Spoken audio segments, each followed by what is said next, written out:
Hi there, and welcome to the Wednesday podcast presented by This is Ibrox. I'm your host, Kyle McLean, and as always, I'm joined by two fantastic guests. First of all, Ross, you'll be dealing with me on the gantry as well at the weekend, as well as us. Don't know what you've done to deserve that, but how are you today, Ross? Yeah, I'm not bad, thanks. Busy week work-wise, but it feels like a slow week for Rangers, doesn't it? Because there's no midweek game. It's not something we're used to at this point. So, yeah, it's a bit of a strange feeling. I think it's only really the transfers and things that were going on earlier this week. So, yeah, strange one, but as always, there's plenty to talk about when it comes to Rangers, isn't there? Oh, well, yeah, there is. We'll certainly be getting into all the transfers, but as you said, it's so bizarre not having a midweek game. And secondly, it's Craig Hughes. How are you doing today, Shug? Yeah, all good, mate. Kind of similar. I'm quite missing the Thursday night magic this week. Something to look forward to on a Thursday night. So, but yeah, all good. Plenty to talk about. As we said, we'll get through a few things, but I good. I know, don't worry. I'm fairly certain before we came on, I could hear the Europa League pre-match tunes that are on at Ibrox. A wee bit of AC/DC in there, going full Ali McCoy there, Shug.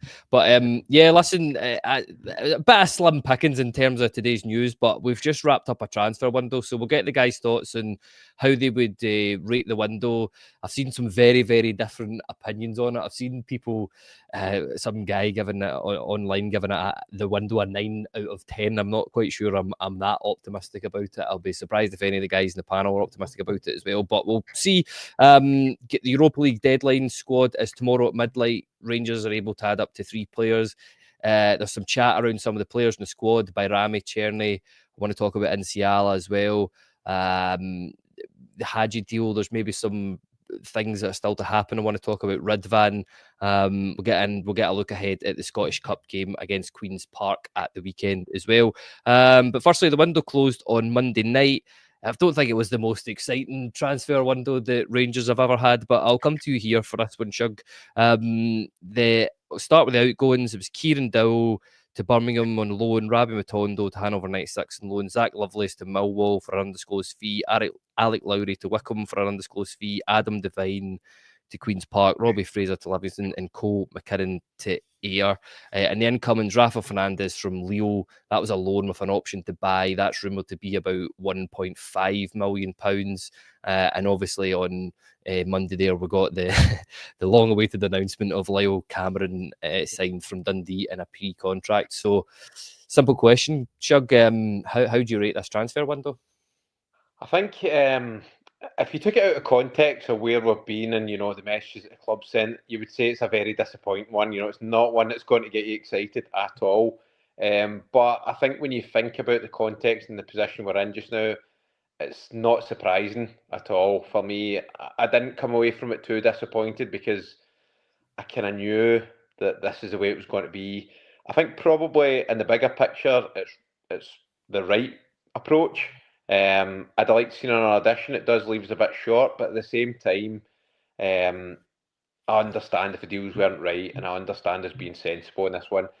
In one way, I'd be a bit annoyed if we spent all that time, cutting the wage bill in the summer, and then we splashed the money at 13 points behind. It just would make no sense. It would be a typical kind of Rangers move. But I think I'm going to judge this window next summer to see where exactly we're at and how the bigger picture works. I don't think we could expected us to do too much in this period of time. I'd have liked a little bit more surgery in terms of ins and outs, but it's a difficult window. So I'm not coming away too disappointed on that one. I think for once it's kind of a sensible approach.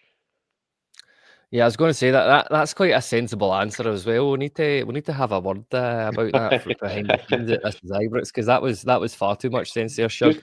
Just wait for the next game that we go 1-0 down in, and you'll not get any common sense. That's exactly why you're brought in for this podcast, for that. Ross, look, it was a bit, Clement sort of put Patrick Stewart in a wee bit of a position at the start of the window. He came out, he said there would be lots of outgoings, we would get 1 or 2 in, and that is exactly what we got. How would you rate this window? Worst window I've ever seen. No, I won't go too controversial. Yeah, I agree a lot with what Craig said there. I think based on Patrick Stewart's briefing at the beginning of January, it's what we should have expected.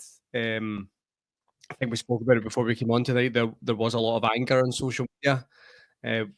Once it kind of broke on Monday night that Rangers had finished their business, but it's kind of what you expected to see, right? You didn't really expect to see a lot of business.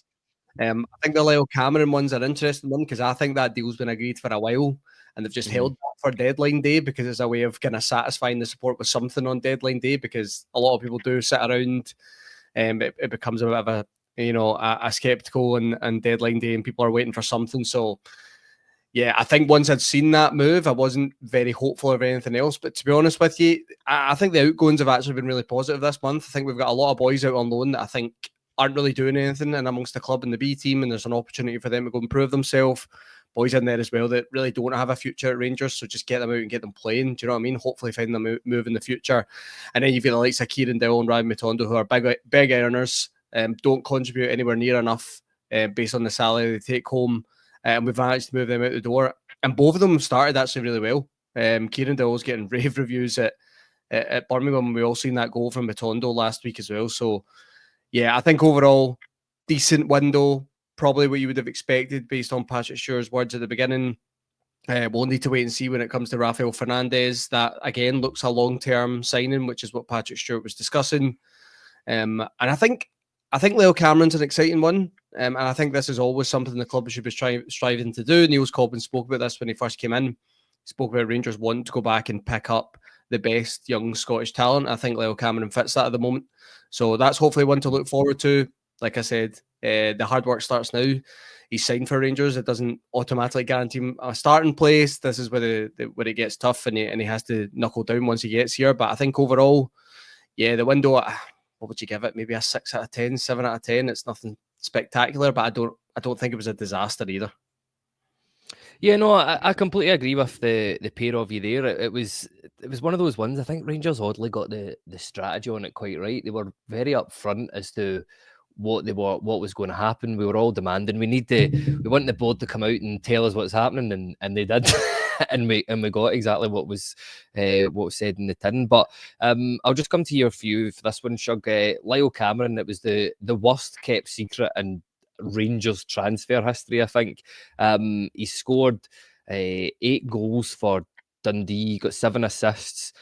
I'd written this down before JB said it, and it was he's been available for every Dundee game apart from us when we went up to Dundee and played them there. But obviously tonight he's not available for Dundee against the other half of the city. But he's a guy that the few times that I've seen him at Ibrox in the flesh and on the television and in highlights for Dundee, he just always seems to impress me. What do you make of this signing? Yeah, I mean, again, it's one that makes sense, and it's one you don't mind us taking a punt on. First of all, as part of the the kind of homegrown players that we need for UEFA, it makes sense. I think there's too many Scottish players that we've we've just let go, and then by the time they go and succeed in Italy or somewhere else, then it's far too late for us. So I think it makes sense, trying to hoover up the best of the talent that we see in Scotland. I've not seen enough of them to really say whether I think it'll be a success or not. But I totally agree with a signing like that. His numbers, I think, look pretty good. Probably, from looking at him, maybe a wee bit lightweight as the kind of things I've heard. But let's see how he adjusts, see how he develops. But I think we've been missing. I think somebody compared him to like Scotty Arfield with his late runs into the box. I love seeing a player like that in attacking mid. So, as I said, I don't expect him to be a type of signing that will take us to the next level. But he's one that could definitely progress and could, play a decent amount of games next season and do well for us. So I'm all for it. Not all of these will work out, but they're gambles that sort of make sense for me.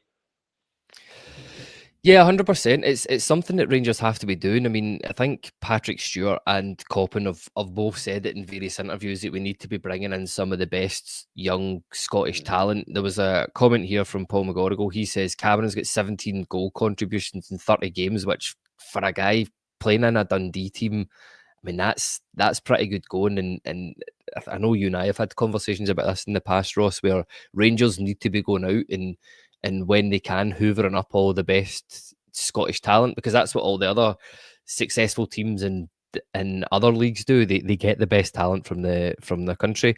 I'll move on to the sort of next wee phase of it here, but there was a comment here, Ross, and it was from Pete Lawrence. And he says, the youth players now need to grab the manager and the fans' attention. It's good for them to have more of a chance. It's something that's been banging on about. I'm not going to lie, I'll tell you, I was a bit gutted to see Zach Lovelace go. I know he's had his ups and downs, but just the way the manager was speaking about him, especially before, he was coming into squad, he was getting a few more starts. But then again, in the same hand, I'm also quite glad that we've been a bit ruthless in that one and also said, right, if you're not what to play for us, go and we'll make some money on you. But surely guys like Bailey Rice, Finlay Curtis, they've got a real chance to go on and have give themselves the best start at Rangers, because we're in a bit of a unique position, would you say here, Ross? Yeah, absolutely. I mean, I'll just start with Zach Lovelace there because you've mentioned him. I think everyone's a little, they feel like it's a little bit unfortunate because just when the opportunity has opened up for Zach Lovelace, he's decided to move on. But ultimately, that will be a decision that he has came to, excuse me, based on the last couple of years, right? He's not going to look at the last couple of weeks as his deciding factor, whether he goes back to Millwall. Supposedly he wants to move back down closer to family and things like that. You can't judge any player for wanting a move like that if he wants to get back down to where he's from. And ultimately, he might see Millwall as a better chance for him to break into the first team. I think it comes back to like talking about the future now and talking about Finlay Curtis and Bailey Rice. Clearly, Rangers haven't done enough in the last 2-3 years to open up the pathway for Zach Lovelace, and he's not the only one that's not been given the opportunity. But at the same time, Zach Lovelace has struggled with a lot of injuries when he's been here. Has not really had that consistency. I think we can all see there's a good player there, but he's just not been able to show it enough. So again, I've seen a lot of negativity towards that one the other night. But I'm not too bothered about it, right? I want Rangers to do deals like that. I want them to take young, potential players on, try and develop them and see where they go. And if they don't work out, they don't work out. You're always going to get players like that come through the system. As for the likes of Bailey Rice, Finlay Curtis, Paul Ncio, these are boys now that will think, look, there's a real opportunity for me to play. Clinton Nsiala is a perfect example of this. I know we'll maybe speak at him more in depth in the later half of this podcast, but sometimes you need a bit of luck to get that opportunity. And Clinton Nsiala got that, right? Unfortunately, we had a lot of injuries, but that gave him the opportunity to come into the side and show everyone he was a good player. And I think Finlay Curtis, I think maybe isn't there yet. I think he's one you'll see the odd time, but I still think he's got a bit of development to do in the B team. But it looks like Bailey Rice, they really do consider him a first team player now. So it's up to him to take those opportunities when they come. Thought he done really, really well in the 45 minutes the other day. You're just wanting him to see kick on now. And also at the same time, looking at Philippe Clement and Rangers, you have to be willing to give these boys opportunities, right? It can't always be when Rangers are 3-0 up at home that Bailey Rice comes on. You're going to have to take a risk sometimes. You're going to have to play him away in a tough game, and other domestic fixtures. So both sides of that, right? Young players have got to grab their opportunity, but the club have also got to open up a pathway and give them those opportunities. So I think overall, the comment's right. The chances there now for these boys to grab it. Let's hope they do, because I think we've all felt over the last few years we've maybe not had enough coming through. Ross McCausland's already done well. Leon King's maybe not kicked on. And I think Alex Lowry was the big one we were all excited about, but unfortunately just didn't work out for him. So you're hoping this next crop can come through, grab their opportunity. And I think we all look at Bailey Rice, right? You can tell the boy's got ability because, and I've said this before, I don't want to repeat myself, but I thought you seen it at the weekend as well. Never looks out of place. Like every time he plays, he looks like he should be there. He looks like he's fitted. He fits right into that side. Looks like he's ready for first team level now. So let's continue to play him. Let's continue to develop him. And hopefully we've got a really, really good midfielder there. Yeah, there's some comments coming in here. Pete Lawrence says, you want to see some trends in their play. I think although Rice hasn't scored, he seems to be consistently having a shot and goal and on target after a move. We noticed that in the game when he came on in the second half. He was unlucky, he drew a good save out of the Ross County keeper. Steve G here says, it will never be a better time to be a young player at Rangers. And Paul McGorrigle here says, we got a 6-figure sum for Lovelace, which with a sell-on clause, which for a guy that's had a handful, maybe just into double digits appearances for the first team, you can consider that not too bad a bit of business and maybe something that Rangers have been lacking in the past, holding on for people for a wee bit too long. The next sort of bit of the podcast I want to talk to is maybe a wee couple of deals that one of them definitely can't go ahead. The other one, there's still rumours here. Shug, I'll come to you, and that's Ridvan Yilmaz. There's the only reason I'm bringing this up is because for some reason the Turkish window always seems to shut about 2 weeks after every other transfer window shuts. I've no idea why that's the case, but still a target for Galatasaray and Besiktas. You know what the Turkey rumours are like, though. They're almost as reliable as some of the hair transplants over there. But is this, see if a bid comes in for Ridvan Yilmaz, is this something Rangers should be entertaining? Yeah, I think we should. I mean, the argument is obviously that it would leave us very light in left back, but my thinking behind that is he's injured a lot anyway, so we're going to be light in that area regardless of whether he stays or goes. So I think if you get a few million in there, then I think you've got to entertain it absolutely. I think, listen, we entertain offers for any other players, but yeah, I think he's one that I'd be looking to cash in. There's always the rumours about Turkey, so yeah, it leaves us short. Hopefully Sterling can get fit again, but if there was concrete interest and it was a few million, it was a decent amount, then yeah, I'd absolutely be entertaining that. Yeah, a couple of comments coming here. Pete Lawrence says Ridvan and Sterling are as equally as disappointing. Yeah, because I don't know what's happened to Dujon Sterling this year, because I was fully expecting him. This was the kind of year that he was going to be phasing in and out of that right back position with Tav, but it turns out Tav's been getting phased in and out of the centre back position. But RFC 72 here says, I'm selling Ridvan. The guy's never fit. Steve G says, we rejected a €4 million bid for Ridvan. Severe gross misconduct from the higher Rangers hierarchy. Paul says, we want 5 million for Ridvan and shouldn't go any lower. Which might be interesting. The only thing that I would say is I'm not sure if it will happen, seeing as what's his chops, Robbie Fraser, went on loan to Livingston, but I don't know what recall. I don't imagine you can recall a player in the middle of a loan. And I think it's just to do with the depth, isn't it, Kyle? In terms of, I don't think you can let Ridvan go because we don't have any other cover. Now I know he's always injured, but yeah, Robbie Fraser's already out on loan. I think Rangers would have to pay a fee, right, to get him back early. Are they wanting to do that? You're also stifling Robbie Fraser's development as well. It's not really fair to bring him back and say, right, you're just going to sit on the bench for us now as cover. I look, I know we'll move on quickly here from this one because I don't think that's going to happen. If that genuine interest is there, which it always seems to be for Ridvan Yilmaz, he's clearly a player that's rated highly in the Turkish league. I think that interest will be there in the summer, right? I think it will still be there, and I think Rangers will get the fee they're looking for. They're clearly looking for something between £3.5–4.5 million. They'll probably get it. So I think it's one of those ones where rejected now, and if I was Rangers, I'd be saying, see if you come back in the summer, we'll probably do a deal. We're just going to keep him for the rest of the season. We need him. We can do that deal in the summer. In terms of the player himself, I think everyone's in agreement, right? He's not done it.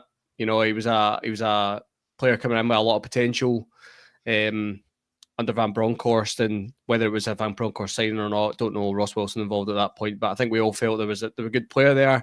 I think Patrick Skasky, that used to be on the podcast, he used to talk about how good a player he was when we were signing him. He was really excited by him, but he's just never kicked on. Too many injuries, and if you're being offered that sort of money for a player with those level of injuries, yeah, you let him go at some point, and I think Rangers will do that in the summer.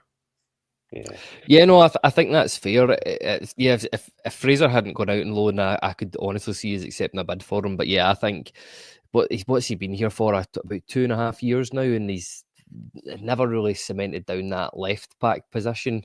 And Borna Barisic was the left back for a lot of that time. So I suppose that tells you all you need to know. But then who am I to say anything? I think he's playing against Real Madrid at the weekend, isn't he? But Shug, next sort of comment here on a player that's still in contract with Rangers, one of the few that's got 6 months left in his deal.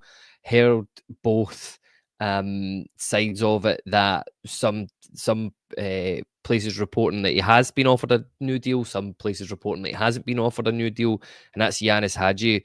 We saw that he can do. I mean, he was left out in the cold, and since, I mean, he's realistically only been playing football for 2.5 months. Yeah. He's got 8 goal contributions. I was looking at something. One of his stats is he's in like the 95th percentile in the league for chances created, which blows my mind given how little football he has played. Is this a guy that you would be offering a new deal to, or would you just be, is Hadji a guy that should be replaced at the end of the season?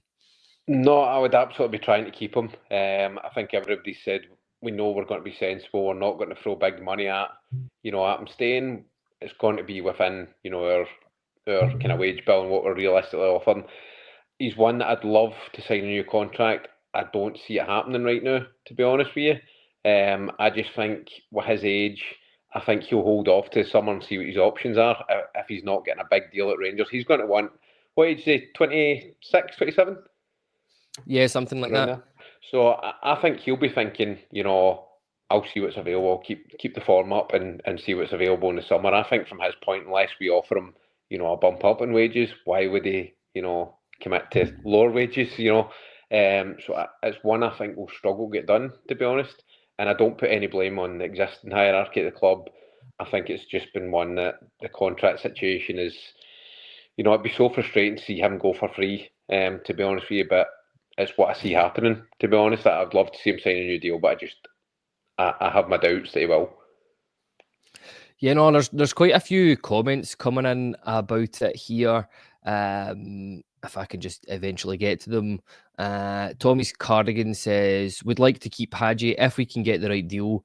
Eyes a pass and can score with both feet. That's always one of my favourite things whenever I'm looking up stats with Hadji. He's one of the only players that I can actually remember when it says preferred foot and it just says both, which I always like. Graham Brown here says we need to keep Hadji. He deserves a new deal.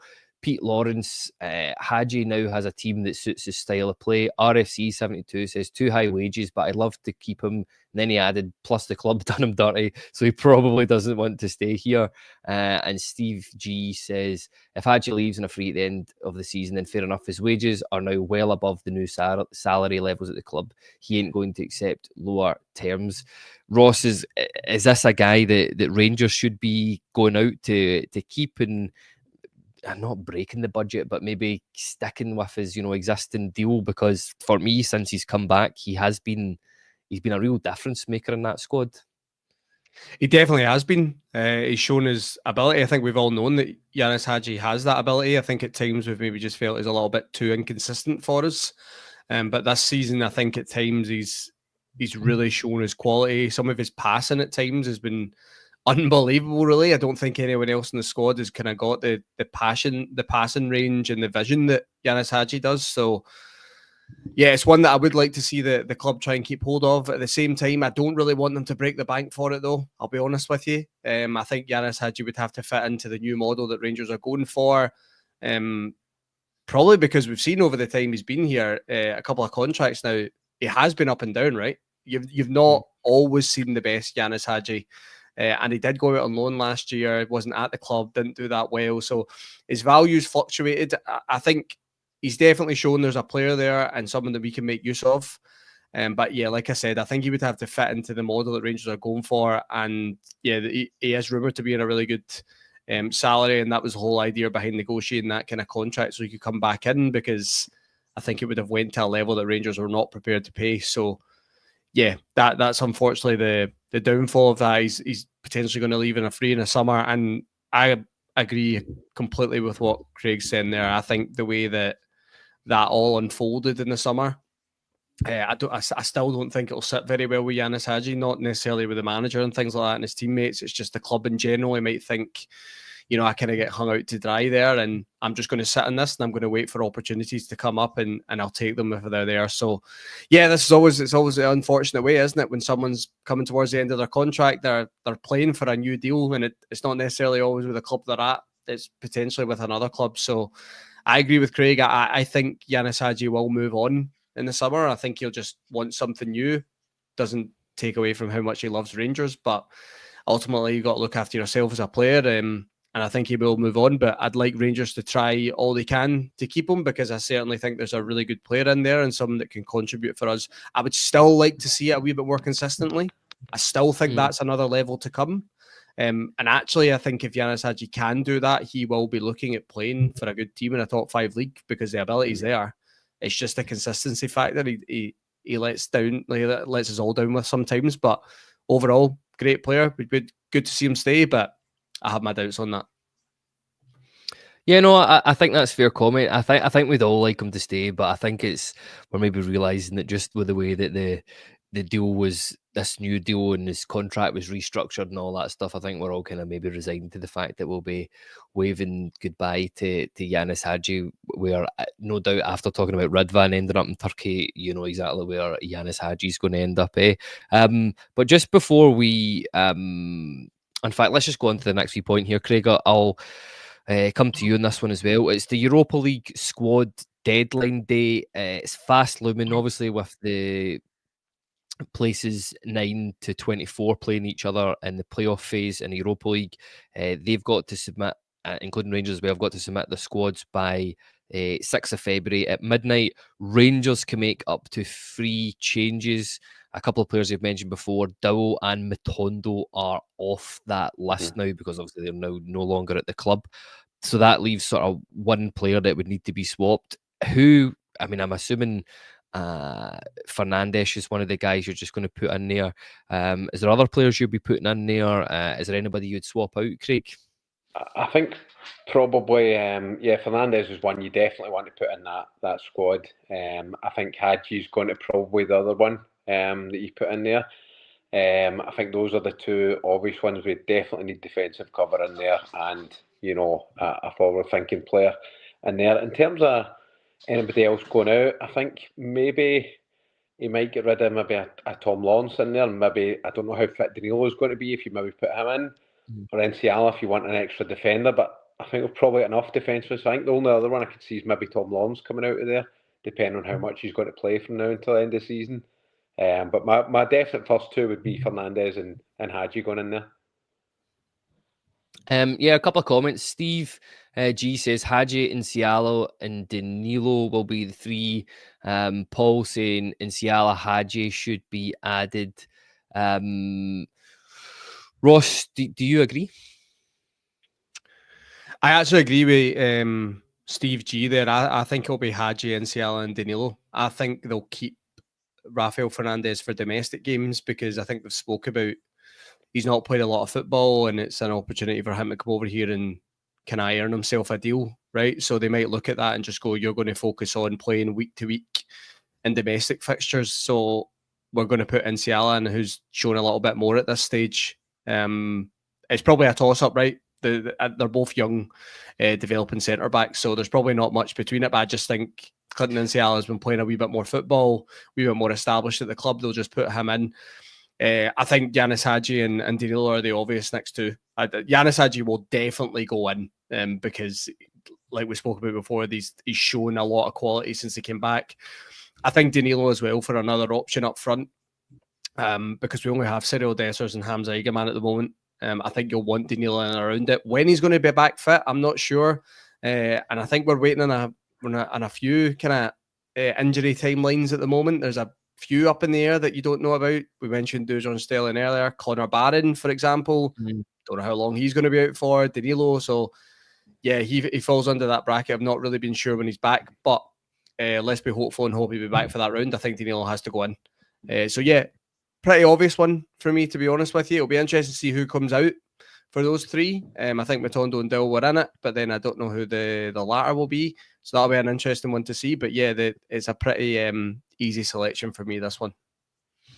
Yeah, no, listen, there's a wee comment coming here that's maybe made me reconsider something that I said there, because I just assumed because he was sort of new big loan player, he'd be going straight in there. But Timothy Sharp here says Fernandes, he says, surely Enciala before a loan player should be coming in, and maybe I can see the logic in that, but I don't know. I just get the feeling. Are you going to say something in there, Craig? No, I can see the logic why you would want, but I can also see the other side. So we've got a lone player in who we have to see, them playing at a very high level, and we want to see, what level he's at. And also, it might be that he hits the ground running. He's a very good player, and we want to persuade him that this is the place to, play his football. Nsiala is our player. We don't need to get him in every game right now. It can still take its time. So I do see the argument for both sides.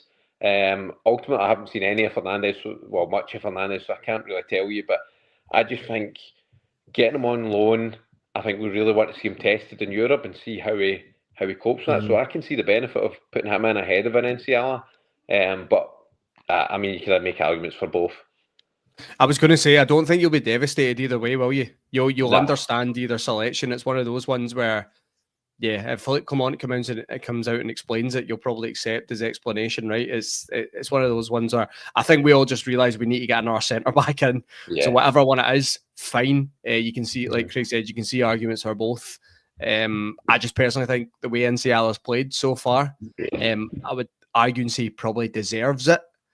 I can't say that for Rafael Fernandes yet, but that's very harsh because he's not played any football, right? Just the way I'm looking at it, the boy that's actually played, I think he maybe deserves that opportunity. But yeah, it's a toss-up, really. You'll accept either one of those going in. Yeah, there you go. There's your headline there from today's pod: is a podcaster agrees with Clement regardless of decision he makes. So backs him all the way.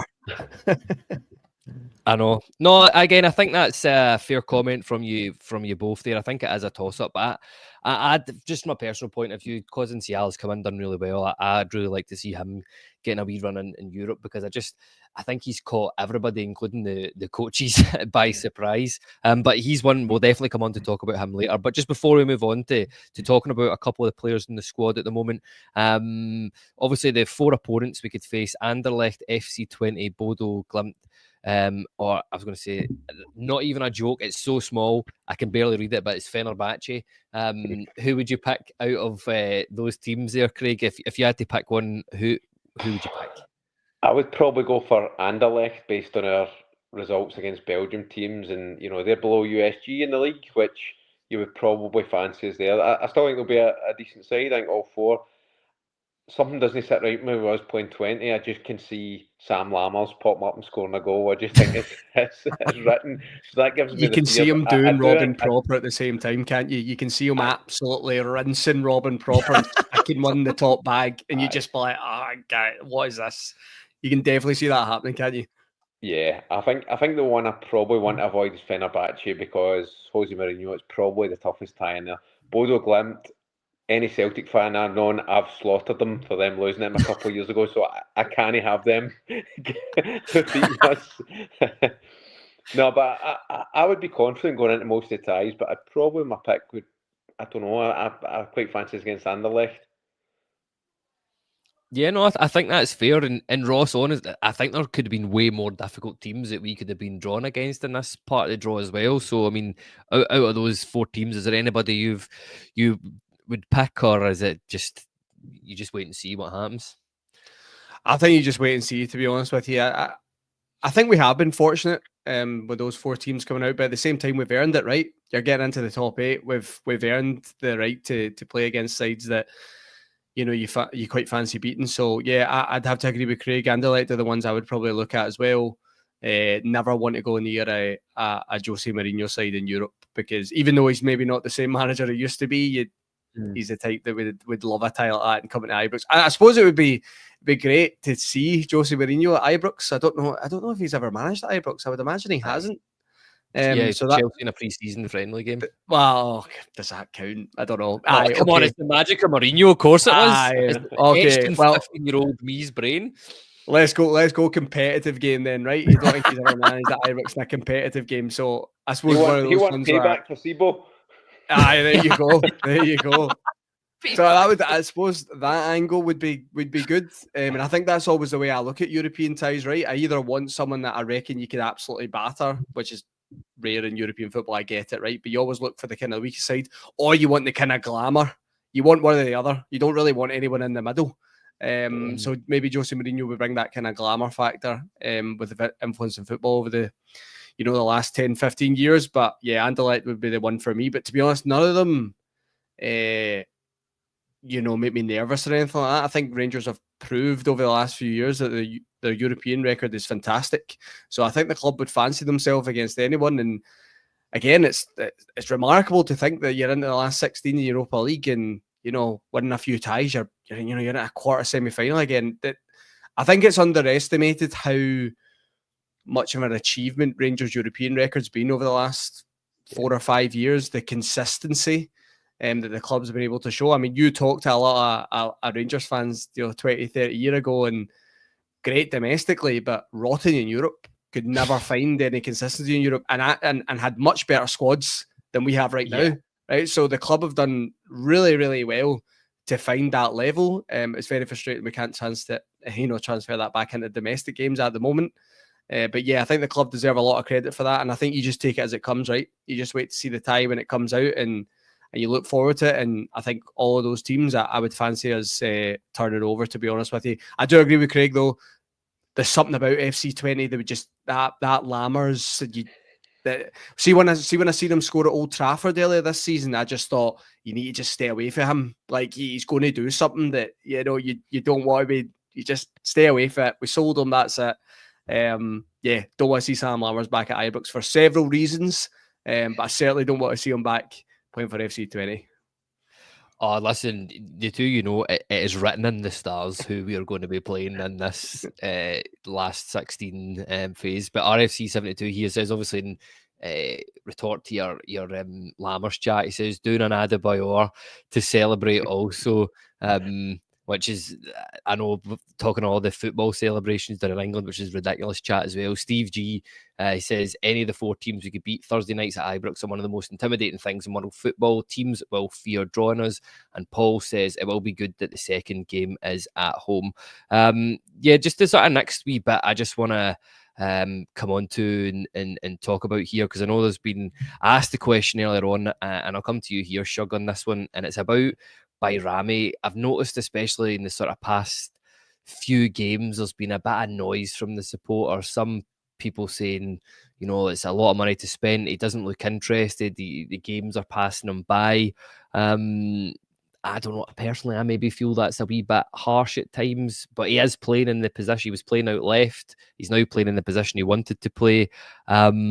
Where do you stand on it all? Do you find some of the criticism harsh? Do you find some of it justified? I think it's just the way it's going to be playing at Rangers. If you're one of the bigger transfers, you're going to have pressure on you, and you're going to have scrutiny. And I think some of the criticism's justified. Sometimes, what it's like, it just snowballs, and every time the guy gets on the ball, any mistake he makes, he gets slaughtered for.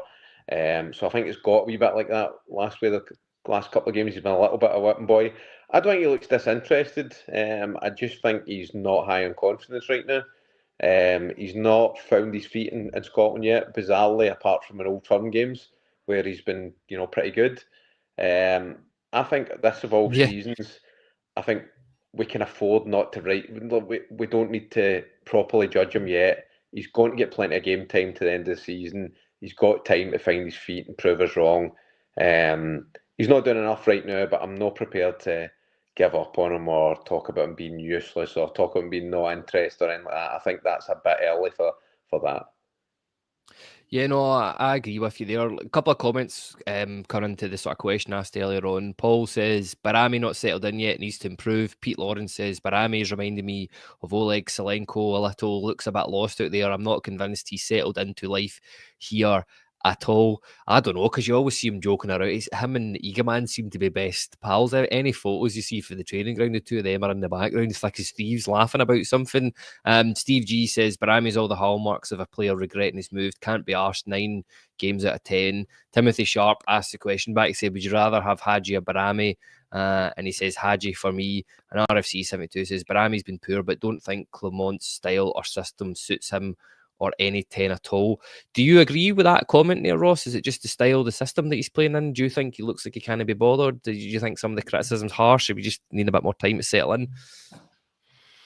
I agree with Craig again. I think some of the criticism has been justified. I think some of it's over the top. I don't see anything for him that he doesn't look interested, to be honest with you. I don't see that at all. I don't know where that comes from. I sometimes think that's an easy one for people to pick out. If a player's not playing to their best, it's like, oh, he doesn't care. I'm sure he does care, right? And we've seen him have some good performances in a Rangers jersey. I think it's funny, we just spoke about him there actually, and maybe not to the same level, but I think there's a little bit of the kind of Sam Lammers in Barami, and not in terms of the ability, but I think he thinks he has more time on the ball in Scotland than he actually has. Like at times, if maybe Rangers are in transition and he pulls wide to pick up the ball, I think he's expecting time to be able to turn and find a pass, but someone's right behind him and they nick the ball off him. Like I've seen it so many times where he just doesn't seem to fit in that transition. And then you've seen at times as well, maybe work rate off the ball isn't the best. You kind of can let that go at some points, but especially when he's playing off the left-hand side, there's been times where he's let his runner go and Rangers have been caught. But I've said this to you before, Kyle. There's something weird about Barami that even though he's not playing well, I look at him, I genuinely think there's a good player there. It's a strange one. Yeah. Like I'm not seeing enough of it, but I think when he first came in, I think people forget about that. See, when he first came in, everyone was like, wow, who is this boy we've signed for 3.5-4 million? You could see the ability right there. Now, has he kicked on? No, unfortunately he hasn't, but I still think there's a player there. And I think I say this all the time. All footballers are different, right? Some players take a couple of weeks to settle, some take a couple of months, some take a year, right? We might see the best of Barami next year. It's clearly a player that the club have invested into. I think he's 26, right? So maybe doesn't fit in that kind of primary model of, you buy young players, develop them, whatever, but he's still got a lot ahead of him in his career. I think you just got to give him a wee bit of time, right? And let him find his feet. It's not easy as well, moving from playing out left, playing as number 10, seen that again the other night, right? He swaps all the time. So both sides, right? I think sometimes maybe the adjusting of the side doesn't help him too much, but at the same time, I don't think Barami's maybe shown his best regardless of what position he's in. But I'm with Craig. I certainly won't be writing the boy off at this stage. I think there's plenty more to come from him. And yeah, sometimes you just get a bit of a feeling with a player when you watch them that the ability's there. I thought Mohamed Diamandi's very much like that, actually. And I think everyone's now saying how good a player he is and everyone's raving about him. But actually, I think you go back a couple of months, people were saying very similar about Diamandi, right? So it just takes maybe 1 or 2 games to get going again, find your confidence, and you see the player there. But look, I've seen a lot worse come into Rangers and no perform. I think that genuinely there is ability there. I think we just have to be a wee bit more patient with it. But the one thing I would say is, and I think we've seen this in the past, that when players have kind of not performed, they've kept their jersey. Clement's taking him out. You're not playing well enough, you're coming out. And I think that's the best way to handle this, right? Mm-hmm. Because you're letting the player know himself, you're not doing it. I'm not writing you off. I'm not going to sell you. I'm not going to banish you. But you're not playing to the ability. So you're out and someone else comes in and you've got to work to get back in. And that's healthy. I think that's healthy. There's no point in jumping all over the player. If you have someone else to come in and they perform, so be it. So yeah, I think we've maybe went a wee bit early on that one, but I suppose that's not like Rangers fans, is it? Yeah, Rangers fans having short memories. Who would have thunk it? I'm included in that, by the way. I'm included in that. I'm trying to be level-headed here. Well, that's it. No, there's a few comments coming in here. RFC72 says, "Beware Bayrami's last choice. He also wanted to stay in Italy. In then type of situations, I'd rather we just said no than move on." Daryl Puzzles Blue Boot says the lad will come good. Pete Lawrence, a couple of comments here, says it's all about body language in the pitch. You can always have a laugh at other players, but living there is a different story. Steve G says, since we shifted the two up top, his positions come null and void. Another wee comment here from Pete Lawrence, which I think is maybe why he's getting a bit more criticism than others, is it's because of the price tag. 4 million, though, I don't think it's his fault. He cost that, but it's significant, and I think that is why he is getting a bit more criticism than normal. Next wee question here for you, Shug. A guy, when he first came into it, and Ross, you'll attest to this, talking about Rangers fans having short memories and all that, but when Czerny first came into the team, I wasn't convinced. I was saying, this is a guy I wouldn't be spending money on. I don't know why we brought in this lone guy, but he just seems to be a lot of games. Even the games when he doesn't do much, he still seems to score, and he seems to be really important to the way that Rangers play. Is this a guy that in the summer, one of these baffling, I think the only loan deal we've done in the last 3 years that doesn't have an option or an obligation to buy somewhere in it, but should Rangers be going out in looking to secure Czerny to become a permanent Rangers player? And realistically, is there a fee that you have in your head for that? I know I've just kind of chucked that one on you there, but aye. No, I would love to see him, but again, I don't see it happening. I think the figures kind of branded about a 5 and 6 million, and I just don't see it happening. Now again, yeah, I remember the first game he played against Motherwell. He scored a beauty, and I thought, this guy's a good player. And then he had a real dip, and then he's turned it around. His numbers are brilliant. You can still argue. I mean, he's not got the athleticism that we were used to in maybe a Sima before, or the defensive cover. But he's definitely, a player you'd love to keep. I just don't see it. I don't see you spending that level of money on someone. I just can't see it happening. I would love to see him stay, but I don't see it being a deal. But for me, I mean, in terms of these loans, even if they don't go permanent, I think we've now brought in 3 seasons in a row, different players, but we've brought in 3 players that have really hit the ground running and contributed for that season. I would love to have seen them turn into permanent, Tillman, Sima and Czerny. But if we can do one of them a season and they give you those numbers for a season, it's worth it. So I'd love to see him stay, but I just don't see it. So we're going to get another loan player next year, fall in love with him, and then they're going to go again. I know, just get our hearts broken all over again year after year. The Rangers way, eh? RFC 72 says 28 years old, will cost $1 million with £68 million, so just can't see it, unfortunately. I know, and that's the pipe dream. And Dado Parso's Blue Boot says Czerny is the best winger in Scotland.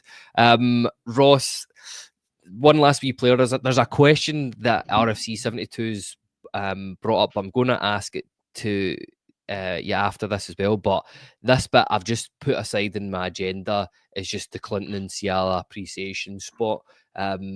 Guys had 5 games for Rangers. He started against Dundee, looked a bit shaky, but for me, every game that he's come in, he's just looked better and better. And I think he's not only surprised the Rangers coaching staff in terms of how quickly he's adapted and developed, but I think a lot of the supporters as well. What have you made of Clinton and Ciala since he's come in?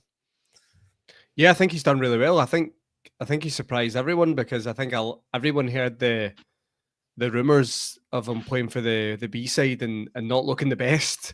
So I think once he came into the side and he's performed at the level he has, it definitely has been a surprise for everyone. I think you've made a good point there in terms of he's getting better every single game. I think where you really seen a bit of development from him was the second half at Dundee United, because I thought the first half, again, he maybe struggled a wee bit with balls into the box and not, commanding that area with Robin Proper next to him. But I thought in the second half he adjusted really, really well. Looked a lot better in the air, looked a lot more composed in possession, aggressive when he had to be. And I think that's all part and parcel of being a Rangers centre-back. So, yeah, overall, I think he's done really, really well. It's not easy to be thrown in with his level of experience, right? I think he's 21, Clinton and Ciala. I might be wrong on that, but I think he's 21. But he didn't play any first-team football before he signed for us. So, you are looking at him going, he's 21, but he had no experience behind him. So I think he's done really well to come in. He's adjusted. Like you said, he's getting better every single game. I think his passing range is something that none of us were really aware of when it came to him. I think he's shown that several times. The ball that he played for Václav Czerny the weekend was superb. Like, it's one of those ones where you're in the stand and everyone can see it. But you all know from playing any level of football, it's so much more difficult to see it when you're on the park, right? And everyone's at a level. It's so easy in the stand to go, that's the obvious pass. But a lot of the time you'll see professional footballers, they won't make that pass because it's very difficult to see it. But he's seen it perfectly weighted. Obviously, great touch from Czerny and things like that as well. But yeah, I think he's done really well. Use of the body's really well, really good as well. In terms of how he receives the ball, he always kind of positions himself ready for the next pass out, which I think is a great sign to see as well. So yeah, he's doing really well. There's still, I think, some tests to come, and a lot bigger games, or maybe dealing with a lot more physical strikers and things like that. That's the test to come. But ultimately, I think we've all accepted that he is part of that kind of development group, and we're all enjoying him getting minutes, and he's getting better every single week. So he deserves all the plaudits. Was thrilled to see him get man of the match at the weekend, because I think he deserved it as well. So yeah, he's doing really, really well. As another one you have to maybe there's a bit of luck involved. I think I spoke about this earlier. Young players have to grab the opportunity when it's there, and he's done that. But again, you maybe have to give some credit to Philippe Clement and his coaching staff, and they've maybe kept him in the B side for a little bit longer. They've let him develop there. Then they've pulled him into the first team squad, and they've given him his chance, and he's taken it. Hamza Egaman was another one like that. So yeah, looks like we're kind of getting it right at certain stages for these players, and let's hope now that Clinton and Ciala can kick on. What I will say on that is, if he continues to play how many minutes he is, there will likely be interest in him, because it's rare for centre backs of that age to get a lot of minutes. I read a statistic about it, and before anyone listens to this, I'm not suggesting Manchester City are going to buy him, but the centre back that Manchester City bought in January, Kuzanov, I think, from Lens, he's 20. And the reason why there was a lot of interest in him is because it's very rare for 20-year-olds to play as a centre-back for that many minutes.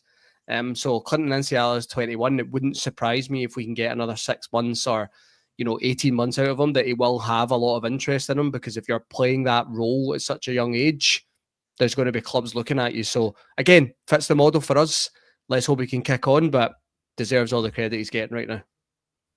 Yeah, I totally agree with what you said. There are a few good comments coming in here. Steve says Inciala will thrive alongside Suter and hopefully gets Butland's confidence back. We need a solid back two for the rest of the season. Maldini rated them, so that's good enough for me. People always forget players play better with better players around them. Plus, it's easier in the first team dominating games instead of B team games. Inciala needed games in the B team to adapt. And a really good comment here from Bluebells Are Blue says, I've not seen a centre-half pass a ball with the quality of Inciala for a long time. He's had a fantastic start. He really does. Just sometimes when players just pass that eye test, there's just something about the way he passes that ball 40, 50 yards. It looks so good. But listen, just before we wrap it up, just a wee quick look ahead to the game at the weekend. Shug Rangers play in the 5th round of the Scottish Cup against Queen's Park. It's a weird 3:30 kickoff at Ibrox on a Sunday, but Rangers played in the last round there against Fraserburgh with a much changed team. Are you expecting a bit more of the same? I mean, we've basically just talked about it, about all these youth players that are now going to get their chance.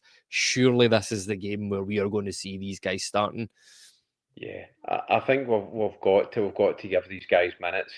Again, I don't think it'll be wholesale changes, but I think like Kelly will probably play in goals, give him more minutes. I don't think he'll go Mason 1 again. I think that was just really giving him a taste of things. Like Inciala, you could get Fernandez minutes in there. I think Rice has got to start for me. You've got he's got to start playing more meaningful games, but we need to see him starting games and see how he does, because I think it's very difficult. You bring a midfielder on at half time, you're asking him to get up to pace with the game. Let's give him an hour, maybe longer. Let's maybe give him a full game, see how he does in there. So, and I think guys like Finlay Curtis, you'll see them playing some sort of part at the weekend as well. So, yeah, hopefully we see some minutes for Paul Ensio as well. You might see him getting, I don't know if he'll start, but I think he'll play some part. And I think as well, it's games like this that you want to maybe get, like Sabadrami, get him a bit of confidence, hopefully. You hope that guys like that maybe can have a good game, and it can push them on a wee bit. And maybe, I don't know what the situation with injuries is, but hopefully we can get some minutes for guys coming back. But yeah, you'd expect it to be a routine cup result, with a couple of players getting minutes, hopefully. Yeah.